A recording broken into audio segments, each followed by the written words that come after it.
ఉమ్. ఈ వార్ వలన ఫార్మా రంగం చాలా ఎఫెక్ట్ అయింది సార్. గతంలో ట్రంప్ గారు చేస్తున్నటువంటి కామెంట్స్ వలన కొంత ఎఫెక్ట్ అయింది లాస్ట్ 1 year నుంచి.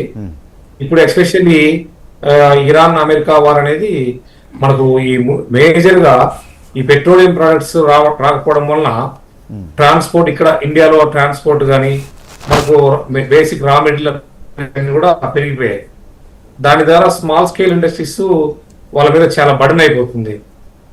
ఈరోజు ఇండస్ట్రీలో ప్రతి ఐటెం మనం వాడే సాల్వెంట్స్ ఎఫెక్ట్ చాలా ఎక్కువగా ఉంది. ఆ సాల్వెంట్స్ ద్వారానే మనం నెక్స్ట్ స్టెప్ ఇంటర్మీడియట్ తయారు చేసుకుని మ్యానుఫ్యాక్చరింగ్ చేసి వాళ్ళు స్మాల్ క్వాంటిటీస్ R&Ds చేసి సర్వైవ్ అవుతుంటారు.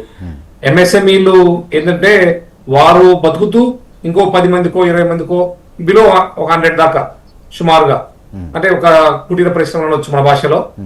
అవి దేశానికి ఎన్నెముక, ఒక రకంగా చెప్పాలంటే దేశానికి ఎన్నెముక స్మాల్ స్కేల్ ఇండస్ట్రీస్. అవి చాలా